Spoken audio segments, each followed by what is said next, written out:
आवाज जनतेचा, लढा सर्वसामान्य जनतेच्या न्याय व हक्कांसाठी।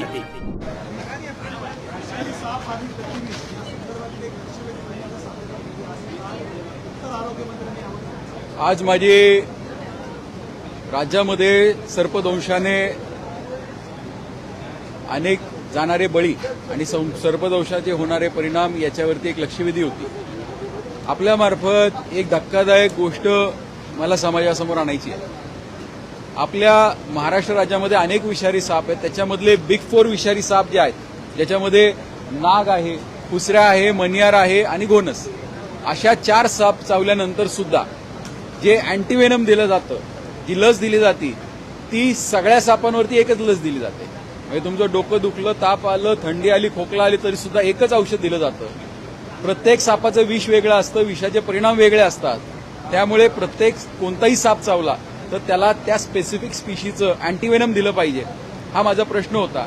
आणि सगळ्यात महत्त्वाचं, WHO ने जगभर हे नोटिफिकेशन दिलेलं आहे की जे ट्रॉपिकल कंट्रीज आहेत, ज्याच्यामध्ये आपला भारत देश सुद्धा येतो, तर अशा ठिकाणी स्नेक बाईट्स हे पॅन्डेमिक म्हणून ट्रीट करावेत, नोटेड डिसीज म्हणून ट्रीट करावेत, हे एक त्यांनी जाहीर केलं असताना सुद्धा महाराष्ट्र राज्यामध्ये स्नेक बाईट याला नोटेड डिसीज म्हणून कन्सिडर केलं जात नाही। मला उत्तर देत असताना आरोग्यमंत्र्याने हे आश्वासित केलेलं आहे की त्यांनी आता LNJDला हा प्रस्ताव पाठवलेला आहे आणि तो प्रस्ताव सकारात्मक आहे। लवकरच आपल्या राज्यामध्ये सर्पदंश हा नोटेड डिसीज म्हणून ट्रीट केला जाईल, पॅन्डेमिक डिसीज म्हणून ट्रीट केला जाईल आणि सर्पदंशातनं मरण पावणाऱ्या प्रत्येक व्यक्तीला ही मदत मिळाली पाहिजे। एकदा नोटेड डिसीज झाला तर प्रत्येक व्यक्तीला ही शासनाची मदत सुद्धा मिळेल, या दृष्टिकोनातनं एक सकारात्मक पाऊल उचललं गेलं पाहिजे।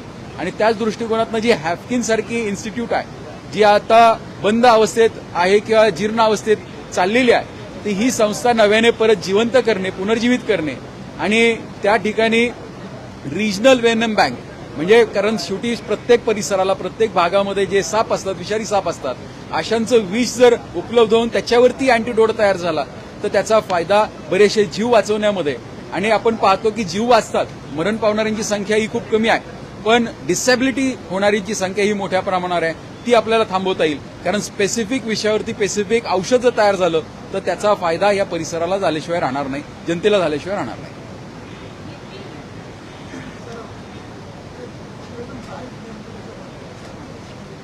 रिजनल वेनम बँक म्हणजे कसं होतं, आता सध्या महाराष्ट्रामध्ये जे काही अँटीव्हेनम मिळतो आपल्याला, तो चेन्नईमधल्या एक क्रोकोडाईल फार्म जे आहे त्या ठिकाणी हे सगळं कलेक्शन केलं जातं आणि तिथनं हे वेनम येतं आणि त्याच्यावरती ज्या सिरम इन्स्टिट्यूट महाराष्ट्रात काम करतात असे सगळे अँटीव्हेनम बनवतात। माझा मुद्दा असा आहे की तुम्ही चेन्नईचं विष घेण्यापेक्षा महाराष्ट्रामध्ये जे साप सापडतात, जे प्रजाती सापडतात, त्यांचं विष कलेक्ट करून एक रिजनल वेनम बँक क्रिएट केली पाहिजे आणि ह्या वेनममधनं अँटीव्हेनम तयार केलं गेलं पाहिजे। त्याचा फायदा लवकर ट्रीटमेंट होईल आणि फास्ट ट्रीटमेंट होण्यामध्ये मदत होऊ शकेल। थँक्यू।